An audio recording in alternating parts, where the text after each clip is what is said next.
Olá, eu sou o Giovanni de Souza. Este é o terceiro trimestre de 2022 da classe de Jovens Imitadores de Cristo. Esta é a lição número 6. Quem segue a Cristo compreende o reino de Deus. Você tem compreendido o reino? Texto principal. Porque o reino de Deus não é comida nem bebida, mas justiça e paz e alegria no Espírito Santo. Aos Romanos capítulo 14, versículo 17. Resumo da lição. Compreensão clara do que seja o reino de Deus é fundamental para todo aquele que deseja seguir a Jesus. Introdução. Quanto tempo e energia as pessoas perdem confundindo preferências pessoais com o reino de Deus? Muitos, erroneamente, não desejam mais congregar, quando nossa vocação é para servir a Cristo em uma igreja.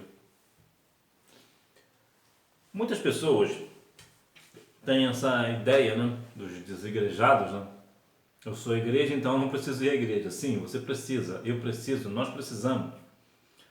A Bíblia diz em Salmo 122:1: alegrei-me quando me disserem, vamos à casa do Senhor. Nós devemos estar congregando. É muito interessante o texto aos Hebreus, capítulo 10, versículo 25, que vai nos trazer algo interessante para essa questão. Não deixando de congregar-nos, como é costume de alguns, mas admoestamos-nos uns aos outros, e tanto mais quando vedes que se vai aproximando aquele dia. Algumas pessoas pegam, principalmente dirigentes de igreja, pastores de igreja, pegam muito esse texto para dizer que o jovem, principalmente jovem, não pode ir numa outra igreja, não pode deixar de abandonar, não pode abandonar a igreja no culto de domingo, por exemplo. Não estou dizendo para você ir visitar no dia de domingo, não é esse o ponto. Mas o ponto aqui, o texto aqui está falando, é que as pessoas daquela época estavam deixando de congregar, ou seja, eram os desigrejados hoje, estavam deixando de ir à igreja, não iam, mas iam ficar em casa. E é isso que o texto está indo contra, está combatendo exatamente os desigrejados. Então, agora, claro, você podendo, por alguma razão, você tem uma igreja, uma outra igreja, de repente você tem um irmão lá, uma mãe ou alguém, um amigo muito chegado, num domingo vai ter uma celebração de alguma coisa, talvez aniversário desse seu amigo, de alguma coisa e tal. Você vai, conversa com seu dirigente, pede autorização para ir. Não há nenhum problema você visitar uma igreja no dia do domingo, desde que você tenha a autorização do seu dirigente ou do seu pastor. Então nós devemos estar congregando sempre, nós devemos estar sempre congregando, participar do pão, estar na casa do Senhor. Há muitas pessoas também que dizem que igreja vem de eclésia, que é tirado para fora. Existem aqui duas questões equivocadas. Primeiro, que o nome não é eclésia, nós escrevemos eclésia, mas o nome é eclesia. E a segunda situação, que é a mais importante, que a pronúncia em si não tem nada, nós não somos gregos, então podemos, como minha mãe sempre falava para mim, eu estou parecendo que eu estou falando grego, mas nesse ponto a pronúncia não é importante, na bem da verdade. A mais importante é o significado. Eclesia quer dizer tirados para fora? Não, eclesia quer dizer assembleia ou reunião. Então, quando você vai para uma reunião, tu vai lá na escola dos seus pais, dos seus filhos, você vai na escola, por exemplo, seus pais vão na reunião sua da escola. Eles estão indo numa eclesia, estão indo numa eclésia, Estão indo numa congregação, vamos assim dizer. Então, eclesia é assembleia ou reunião e não tirados para fora. Mas nós devemos estar sempre congregando. O que é o reino de Deus? A simplicidade do evangelho do reino. O reino de Deus é uma experiência simples, descomplicada, porém nunca simplória, franqueada a todas as filhas e filhos de Adão. Nas palavras de Jesus, o ingresso no reino está disponível a todos. É muito interessante esse ponto. Eu sempre digo aqui que o evangelho de Cristo é 2S, simples e sério. Vamos lá. Por que o reino de Deus é uma experiência simples? Porque ele precisa ser simples. Qualquer pessoa, o pescador pode ser evangélico, o doutor, o juiz, o médico, qualquer um. O evangelho é simples, é de uma forma simples. Mas por que ele não é simplório? Porque ele é extremamente importante que alguém aceite a Cristo como Salvador para ser salvo da perdição eterna. Portanto, o reino de Deus, ele é simples, mas não é simplório. A miserável condição dos fariseus. Aqueles indivíduos não conseguiam acreditar que o filho de um simples carpinteiro proveniente de Nazaré, pobre, poderia ser o Messias divino. Eles esperavam alguém de sucesso que desejasse o trono de César e não uma cruz de pecador. Que contraditório, não? Jesus veio, mas a miséria religiosa do povo era terrível. Por quê? Porque eles esperavam uma pessoa espetacular, alguém extraordinário que iria mudar todo o viés político de Israel, alguém extraordinário que iria lá tomar o trono de César, que ia fazer tudo o que tinha que fazer, um homem cheio de sucesso, que talvez chegasse numa grande cavalaria e entre outras coisas. Mas não. Veio um homem simples, filho de carpinteiro, lá de Nazaré, uma cidadezinha de nada, com devido respeito ao povo de Nazaré, claro. Mas é uma cidade extremamente simplória, então é impossível que alguém até comentou, né, a Bíblia relata que alguém comentou, pode vir alguma coisa de Nazaré? Alguma coisa boa de Nazaré? Porque de tão simples que ela era. Então foi justamente daí que veio o Salvador do mundo. Então eles não compreendiam que Cristo estava ali, o Filho de Deus estava ali diante deles, mas diante dessa situação, em vez de Jesus e querer pegar o trono de César, fazer coisas espetaculares, Jesus optou pela cruz. Como isso é possível? Como pode o Filho de Deus morrer na cruz? E por que morrer na cruz? Porque quem morria na cruz era tido como um maldito. Exatamente isso. Jesus se fez maldito por sua causa. Jesus se fez maldito. Ele morreu na cruz, dado como maldito, para que você viesse herdar o reino dos céus, para que você viesse ter a vida eterna. O agora e o porvir no reino de Deus, ou seja, a situação religiosa da época, o povo era isso mesmo, religioso, ou seja, era só uma situação de ritual. Pareciam ser alguma coisa, mas elas não passavam de rituais, né? O problema de muitos dos crentes carnais é exatamente este: como eles são afeitos a manifestações exteriores, sua compreensão do reino também é refém de sinais materiais. Só os santos veem o invisível. É muito interessante. E nós vemos que pessoas que querem manifestações exteriores. Eu vou te dar aqui um exemplo, que alguém está na igreja e levante as mãos como sinal de adoração. Às vezes aquilo ali é só uma manifestação externa, ou seja, só uma manifestação para os homens verem. E as pessoas vão olhar, olha, aquele ou aquela está adorando ao Senhor, olha, ele ficou de joelho, levantou as mãos, estão adorando. Não estou falando que toda pessoa que faz isso está fazendo de uma forma para aparecer aos homens, não. Estou te dando aqui um exemplo de uma manifestação exterior. Mas a pessoa que é de fato espiritual vai observar que aqueles gestos são apenas gestos exteriores, vai saber que na essência aquela pessoa não tem nada. Por quê? Porque a Bíblia diz que o espiritual discerne tudo e por ninguém é discernido. Ou seja, a pessoa natural não consegue discernir quem é espiritual, mas o espiritual consegue discernir quem não é espiritual. Então veja que o poder do Senhor, quando está sobre nós compreendemos as coisas espirituais e também as não espirituais. Nós conseguimos discernir quando é e quem não é. E nós veremos aquela questão de Malaquias 3,18, né? Vereis outra vez a diferença daquele que serve a Deus e daquele que não serve. Então nós veremos essa questão. Portanto, nós devemos ser cristãos na nossa essência e não na nossa aparência.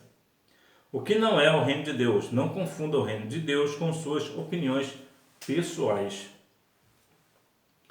O cerne de todo o problema era um debate a respeito da obrigatoriedade da observância de prescrições dietéticas pelos cristãos não judeus. Parte da igreja cristã em Roma entendia que era necessário se abster da ingestão de carne por questões cerimoniais e culturais. Já para outra parcela daquela igreja local, tal renúncia não passava de um exagero cerimonial sem valor. Aí a tradição, os rituais, quantas pessoas ainda estão presas neste negócio, até nos dias de hoje. Um debate é sempre um sentido para crescer espiritualmente falando, é sempre bom, é saudável um debate nos alguns textos bíblicos, aquela briga acirrada, é bom de ver, é bom de ouvir, vai se aprender, vai se ver os dois pontos. Entretanto, há aqui questões de discussão extremamente desnecessárias. aqui vai falar somente da questão de cerimônia e de cultura, cerimonial e cultural. Não vai mudar absolutamente nada no que tange a nossa salvação, no que tange a nossa adoração ao Senhor. Então são discussões apenas por motivos pessoais, é a minha opinião. Eu acho que, pela minha opinião, isso tinha que ser mudado. Aí aquela outra pessoa acha que aquela outra coisa também tinha que ser mudada. Mas e a Bíblia diz o quê? Nós estamos mais presos, muitas das vezes, pelas nossas opiniões pessoais do que o que a Bíblia diz. Ou seja, e com isso nós ficamos mais presos a questões cerimoniais e rituais do que a palavra. O reino não deve sofrer, jamais torne imprescindível o que é supérfluo. Paulo nada mais fez em Roma do que renovar entre aqueles irmãos as orientações basilares da boa convivência cristã: paciência, misericórdia e empatia. Nossa missão é muito importante, não podemos perder tempo com provocações uns contra os outros, difamando os irmãos e gerando ataques mútuos. Por que nós, que somos cristãos, vamos brigar com pessoas cristãs? Nós não brigamos com ninguém. A Bíblia diz que a nossa briga, né, a nossa luta não é contra a carne nem o sangue, é contra as potestades que estão no ar. Então, por que nós, muitas das vezes, estamos brigando entre nós? Porque talvez uma igreja A discorda da igreja B em questões doutrinárias ou coisas parecidas. Então, veja que a essência aqui, nós precisamos é o quê? Ter paciência um com os outros. Nós precisamos ter paciência. E sim, é algo bem raro nos dias atuais, né? O mundo vivendo aí a 380, ligado no 380, está tudo elétrico, tudo muito rápido. Então ter paciência nos dias de hoje sempre foi uma grande dádiva e agora muito mais, né? Nós também devemos ter misericórdia, ou seja, se colocar no lugar do outro, ter compaixão pela situação difícil que a outra pessoa está passando. E também temos que ter empatia uns pelos outros e não ficar gerando brigas, né, ataques, difamando os irmãos, né, um falando mal do outro, o outro falando mal do um. Nós devemos estar sempre em união, como diz o Salmo 133:1. Com bom e com suave é que os irmãos vivam em união. O que importa é o reino. Mas por fim, o que é o reino? São todas as ações originadas no amor que promovem justiça, paz e alegria para a glória de Deus. Nunca abandone a alegria que vem do céu, por momentos efêmeros de prazeres fugazes. As pessoas hoje têm trocado a vida eterna por um momento de prazer. E isto é bem sério e é triste. Nós devemos fazer tudo no amor, para que esse amor promove, né, a justiça, a paz e a alegria, tanto numa questão individual quanto no coletivo. Individual, que eu digo, é quando você promove a justiça para alguém, ou seja, você está promovendo a justiça somente para uma pessoa, e aquela pessoa está tendo paz e alegria, e isto é uma questão individual. Mas quando você promove a justiça que promove paz e alegria a muitos, também ela é viável, ela vem do Senhor. Por quê? Porque ela vem pelo amor. Nós devemos fazer pelo amor e não para aparecer. Vivendo o reino, os superapóstolos e o império da morte. Paulo constatou um grave problema na igreja em Corinto, um pernicioso grupo de indivíduos rebeldes, insubmissos e arrogantes. Aqueles a quem Paulo denomina ironicamente de superapóstolos, estes estavam promovendo crises relacionais e contendas por poder entre aqueles irmãos. Não é muito diferente hoje. Muitas vezes, as pessoas se dizendo super crente, né? Vão começar agora a disputar a cadeira, né? Disputar o poder dentro da igreja, colocar dissensão entre os irmãos. Olha, eu sou melhor do que aquele irmão lá, eu sou melhor do que aquela irmã de lá. E vamos fique comigo, fique do meu lado que eu vou te promover e coisas do gênero. Então parece que isso acaba criando uma crise de relacionamento e contenda entre todos os irmãos da igreja. E isto não é saudável. Deus não está neste negócio. O verdadeiro caráter do reino, Paulo, de uma forma eloquente, caracteriza o modo como devemos servir ao reino de Deus. Nossos juízos acerca dos outros devem ser carregados da misericórdia de Cristo. Caso contrário, não passam de acusações covardes e injustas contra as filhas e filhos de Deus. Como é que você tem julgado a causa do seu irmão? Você tem o julgado com misericórdia ou você vem com força? Como é que você tem feito? Mas você vai pensar, mas as pessoas não têm pena de mim. Bom, cada um dá aquilo que tenha. Você tem a essência do Evangelho, você tem amor no seu coração, você é cheio da misericórdia, você é cheio de Deus. Portanto, você quando vai falar, vai julgar, você vai julgar justamente pelo que está cheio do seu coração, cheio de amor, cheio do caráter do reino. Você estará cheio do Espírito Santo para julgar. E assim sendo, você vai julgar dentro do amor, você vai usar de misericórdia, vai usar de graça, vai usar de bondade com a outra pessoa. Não é que você vai passar a mão na cabeça daquele que está pecando, mas você vai corrigi-lo em amor. Você vai trazer ele para a palavra, você vai trazer ele para o meio de nós. E é isso que nós devemos fazer. E não ficar com situações, acusações covardes e muitas das vezes injustas. Nós devemos ser justos uns com os outros. E até mesmo com os de fora. Nós também, toda a questão da justiça, o amor tem que imperar nesse sentido. Nós temos que fazer as coisas justamente no amor para que reine a paz e a alegria no meio de nós. É claro que se alguém tiver cometido alguma situação mais grave, certamente terá as consequências. Mas nós devemos fazer as coisas com amor. O poder do reino. O convite para ser discípulo de Cristo aponta para uma vida na qual as palavras demonstram a sua força e validade ao tocarem o mundo. Nosso Cristo não foi apenas um reprodutor de histórias. Ele viveu tudo o que pregou e fez de cada instante de sua vida, uma maneira de glorificar ao Pai e proclamar o reino. Como você proclama o reino? Você de fato, quando você fala, suas palavras tocam verdadeiramente ao mundo? Você fala com intrepidez? Você fala com firmeza no espírito? Como é que você faz? Como é que tem acontecido a sua vida na sociedade? Por que isso? Porque você tem um poder que vem do reino, que vem da parte do Senhor. Então, quando você fala, você precisa estar glorificando a Deus, glorificando ao Pai naquilo que você fala, naquilo que você faz. A Bíblia diz no livro de Atos, capítulo 1, versículo 1, algo muito interessante que vai nos dar uma luz para esse negócio. Atos, nós temos que aprender com quem sabe, Atos capítulo 1, versículo 1, nos diz assim a palavra: fiz o primeiro tratado ao Teófilo acerca de tudo que Jesus começou não só a fazer, mas também a ensinar. Em outras palavras, Jesus ensinou fazendo.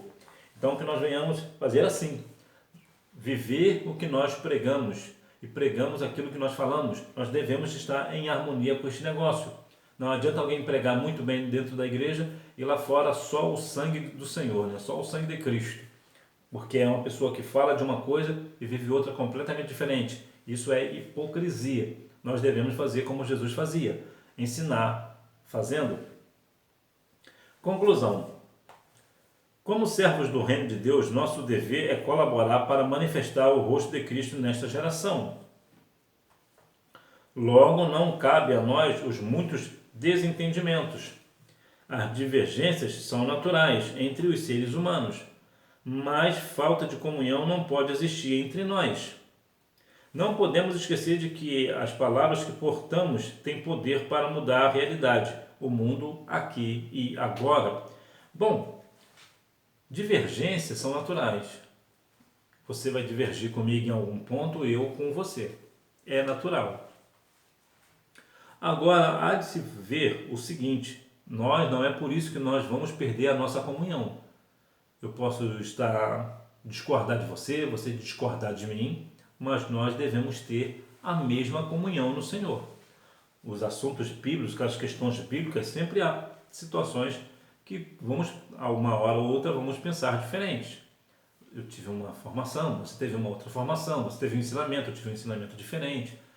Então nós precisamos saber lidar com isso. Existe um irmão da minha igreja que eu acho muito interessante quando nós conversamos, porque na maioria das vezes nós divergimos nos pontos bíblicos. Ele pensa de um jeito e eu penso do outro, mas nós continuamos amigos e nós nunca discutimos no sentido carnal. Nós discutimos no quesito de um aprender com o outro, mas nós nunca entramos em discussão, aquela discussão fervorosa, de briga, de contenda. Não, sempre ele respeita o meu ponto de vista e eu respeito o ponto de vista dele. Há sempre uma comunhão entre eu e ele. Então é assim que acontece na nossa vida. Nós devemos, ainda que nós venhamos divergir com o nosso irmão, com a nossa irmã, mas nós devemos ter a mesma comunhão no Senhor.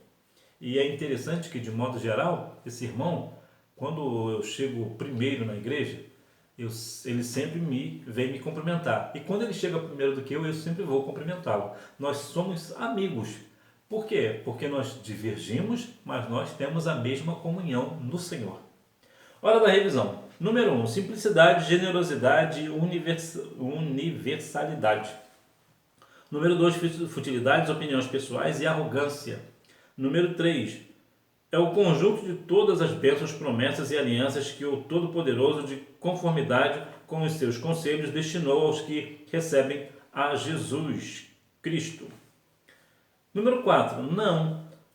A vida no reino é de doação, de dedicação ao outro. Quem vive no egoísmo serve ao maligno, nunca ao Altíssimo. Número 5. O Evangelho do Reino sempre é promotor de ações e atitudes que mudam o mundo. O reino não é feito de palavras fúteis, mas de poder transformador. Portanto, nós falamos a palavra e o Senhor move com o seu poder extraordinário e transforma vidas, transforma pessoas e faz com que um vil pecador venha entrar nas mansões celestiais pelas portas. Que Deus em Cristo continue abençoando a sua vida, que você tenha uma boa aula e não deixe de ir à Escola Bíblica Dominical, até porque quem faz a escola é o aluno. Tchau!